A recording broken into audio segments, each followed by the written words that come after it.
For the press, you know the drill. Please use the raise hand function, and I will call on you to unmute, and you can go ahead and ask your question. I'm going to start with you, Ty May. Where were you when you got the call about this opportunity, and what were you up to at the time? Were you training? Were you working on another project? What was happening at the time you got the call? When I got the call, I was actually randomly on break, and usually when I'm on set filming, my phone is on silent because obviously I have my phone ringing, somebody's rolling the camera. So it was almost perfect timing and alignment when I got the call. So I answered the phone, and I was training at the time. I had already put in my mind to put on the schedule to fight 4 times next year, 4 different forms of combat, and just really be extremely active. So I was already trained, kind of getting battle ready to take a fight in January. And I was on break on set doing a film. So when I got the call, probably took 20 seconds for me to say yes. And, now we're here. That's terrific. All right, let's go to our first question from Jim Conlon. Jim, please identify your outlet and go ahead. Hi, Tyrone. This is Jim Conlon here from RCB Radio Sports Ireland. Tyrone, I'm just wondering, in terms of the fight, obviously you're delighted to be fighting Jake again, but in terms of Tommy Fury, does that really concern you? Do you think he really backed down for the fight? If you were in his position, would you have fought on? Yeah, I don't know the circumstance. I don't know his position. To be honest, I feel like things happen the way they're supposed to happen. I feel like this is a fight that should have been taking place anyway. This is a fight that more people are excited about. It's kind of funny that fight was set up for December the 18th, and more people were talking about a rematch with me and Jake anyway. So I feel things happen in time and purpose for a reason, and I'm just more so focusing on that. So I never wish bad upon anybody. I don't want anybody to get hurt, so I can step forward. So I don't really have much to say about Tommy Fury. I'm not in his camp. I don't really know him, and it really, not to sound mean, but I really don't care about, his reason and the rationale for not taking the fight. I'm just here, and I'm ready, willing, and trying to go on there and knock his head off. And finally, for me, Tyrone, is revenge the driving motive for you heading into this fight? Obviously, there's an awful lot of talk between both parties, but you obviously feel aggrieved from the first fight. Is that revenge? Is it driving you? Is it driving that motivation, making you work harder in the gym, making you work 10 times harder for this fight? You very few times you get a chance to go back and redo something. Sometimes you sit there and you live in regret, like, dang, man, I felt like I won the fight. Maybe I could have did this a little bit different. Maybe if I would have, threw a few more punches here. So now I get the opportunity to go back and undo what was already done. So that's something that drives me without even any additional money, any additional sold-out crowd. So the fact that Jake Paul can walk around and say he beat me fucking just boils my skin and blood and everything inside of my body. So I'm trying to go out there and just make it clear that, I'm the better fighter, I'm the harder puncher, and I'm the professional here. Best of luck, Tyron. Thank you. I think the aptly titled then, Leave No Doubt. So congratulations to Nikisa Badarian and Jake for coming up with that one. Let's go to Damon Martin, MMA fighting.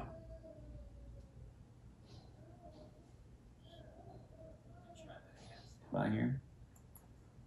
Damon Martin, you with us? There you go, sorry. Tyron, thank you for the time.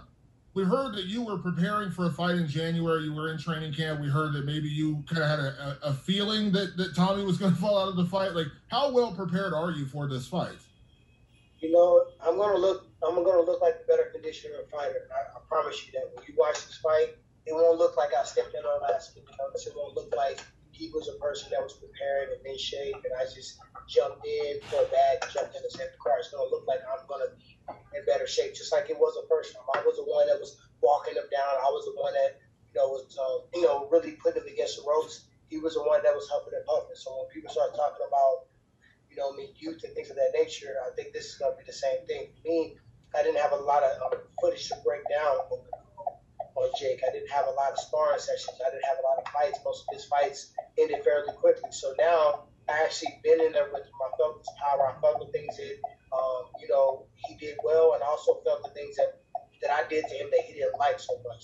So now I got 8 rounds to break down, make adjustments. We all know nobody's better at rematching than me.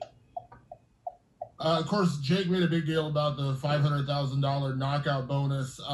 At the end of the day, listen, I know you don't like Jake, but I don't think there was ever a clause in the contract saying you couldn't knock him out. But does that add any extra, any extra motivation to go out there and earn an extra $500,000 to knock him out? I mean, at the end of the day, you put a bag on your own head. Shit, I'm completely all about taking that free money. So I had plans on doing that anyway. If you want to entice me a little bit more, you don't offer a kid from Ferguson another half a bag to go out there and do what you wanted to do anyway. So yeah, it does put motivation. When people say that I'm not motivated by, yeah. So like I said before, I start the answer again. You don't put a bounty on your own fucking head and think I'm not going to take it. So for sure, I'm motivated by money. I'm motivated by legacy. I'm motivated by greatness, and I'm motivated by redemption. So when people say, "Oh, it's not about the money for me," they're fucking lying. Like, why would you be prize fighting if you didn't want to get a prize? And sometimes it's about the principle. If you feel like you're at a certain level, you feel like you're at a certain, point in your life or your career, you want the bag to match where you feel like you're at. It's kind of just a principle matter behind it. So definitely, it's additional motivation. And you'll see me walking away with another 500,000. And last one for me, Tyron. The last fight, it was very, very close. And of course, you came the closest to finishing the fight with the knockdown and nearly putting him through the ropes in the one round. As you called it, what it was, because the referee surely did. What do you feel like was the biggest mistake you made in that fight that's going to be the difference in this fight? I feel like it was times where I made a miss, but I didn't make a pay. And I'm not going to go into technique. I'm not going to go into game plan. But I feel like it was times that he could have had a more stern consequence for even trying to hit me. So that's the one thing that I can pick out. If I change that, I feel like the fight is. I feel like I won the fight anyway. I kind of watched the fight really for the first time yesterday, and I won rounds 4 through 8. That's five of the 8 rounds. So I don't understand how I can win 4, 5, 6, 7, and 8, and he still won the fight, even not counting the 10th round in the 4th round. So add those little small tweaks in there, a little bit more volume, and I think you'll see me get the knockout. Thanks, Tyron. Okay, thanks, Damon. Let's go to Donna Corby across the way. Donna, please identify yourself, your outlet.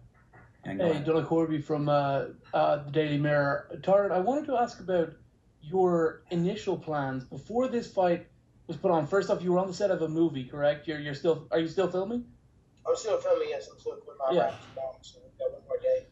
So you were on the set of a movie just like Michael Bisping was, I suppose, when he had that famous fight with Luke Rockhold, and he took it on short notice. And you had also said you were planning on fighting 4 times next year in 4 different disciplines. Is that still the plan, or will it have to be 3 now, considering you probably can't fight in January?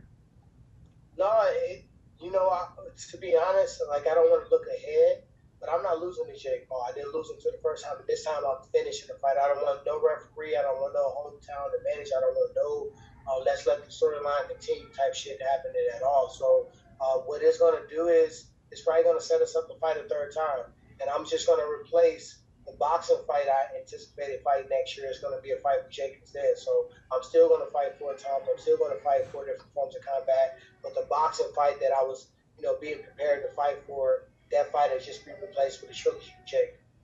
Without saying too much, is Dan Hardy going to be disappointed to hear that news? I mean, Dan Hardy, why are we even talking about Dan Hardy? We're talking about Tyron Woodley, Jake Paul, the biggest fighter of the year. So let's respect myself and respect Jake Paul, because we're the ones that put the asses in the seats. Dan Hardy ain't touched the face in 10 years. Last one from me. Could you show us the tattoo? Could we see the infamous? But it is I'll real. show you the other end of it, though. The tattoo's right on the back. Thank you very much, Tyron. You got it. All right, thank you, Donna. Let's go to Gabriel Montoya. Gabriel, go ahead. Hi, it's Gabriel Montoya with Ring Magazine. Thank you for your time, Mr. Woodley. You were very outspoken after the first fight and before it that you felt Jake Paul was on PEDs. It's come to my attention he has Memo Heredia, a former PED dealer in his camp, who's now like a strength coach. Is there testing for this fight? with VADA or USADA, and does that concern you? I always want to even playing field. You know, I ask them straight up. I don't want to go around it. I don't know who the guy you mentioned. It's not really. I'm not fighting him. I'm fighting Jake. So when we did the face-to-face, I asked him directly to his face, the man was he on PDs? And his answer to me was no. So there will be testing. There's stuff in the contract about testing. I don't feel like it changed the fight if he was on PDs, but you know, obviously you want to even play field. So I'm a big believer in testing. I've never even seen a fucking PD that's not throwing one in my body.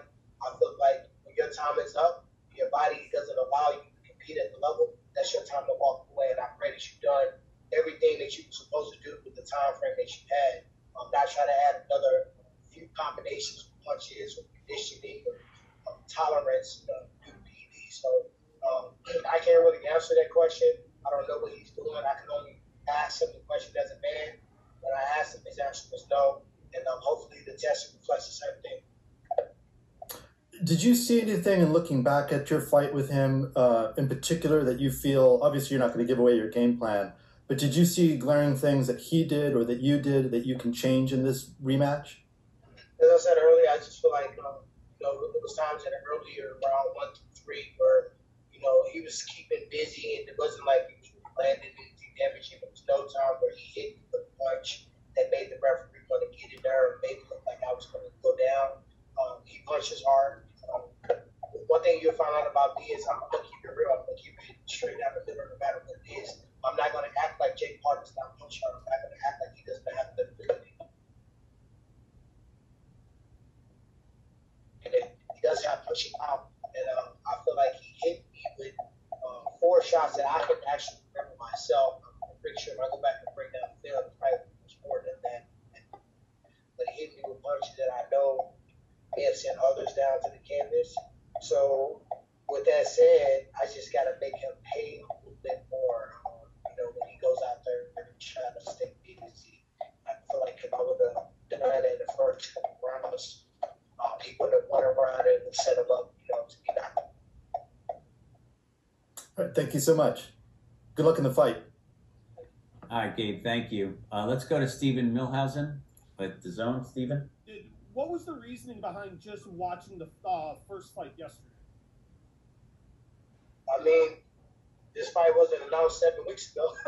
So, you know, the first thing first is jump your ass into sparring and running and conditioning. Training and sharpening the tools and being in shape is one thing, but specifying your training towards a specific person, you know, that's what I actually started doing first. My coach knows very well what he did in the fight, also what I did in the fight. So the sparring partners for the last fight came in. We started doing that first. Last night we had an opportunity to calm things down because we kind of hit the ground running, and then we went to watch the film and evaluate it. So from that point, I actually got a chance to watch it and check out some of the rounds.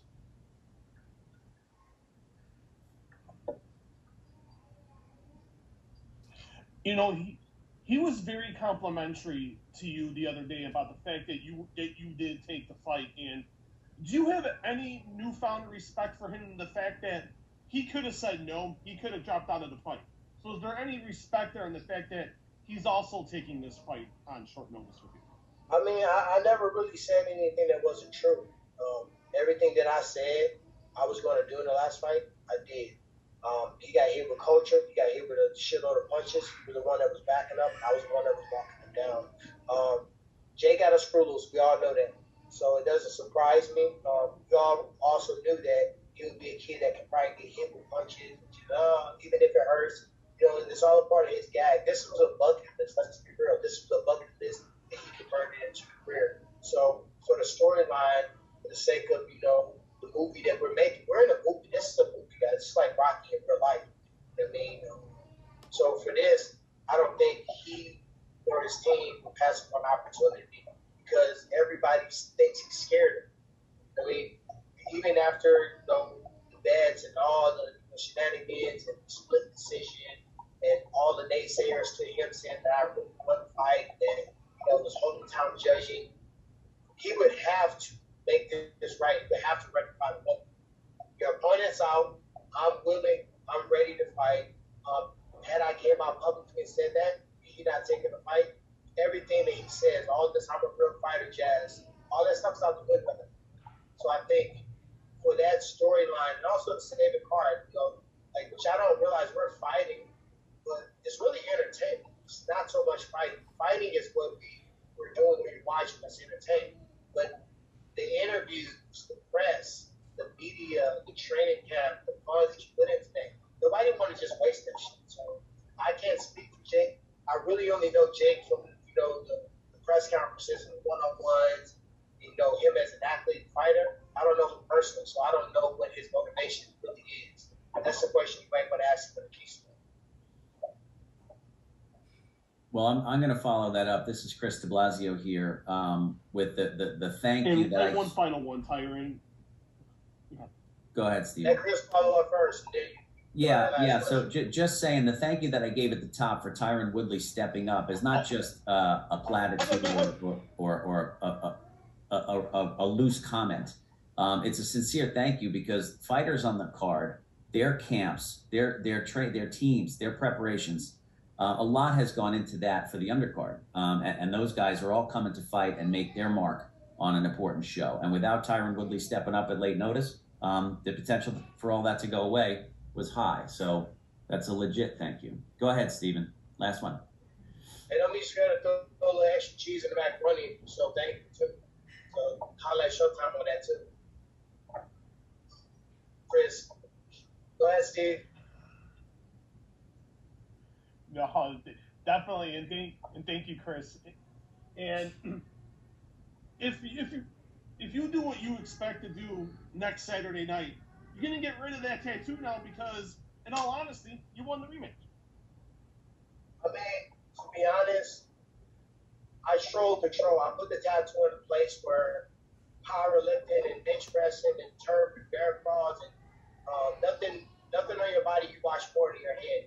It was kind of like, I'll get the tattoo, but it's going to wear down anyway. And I really don't mind it. If my dog's made a bet with me, I'm going to honor that bet. It's a part of the story. It's a part of the deal. Nobody can say shit to me.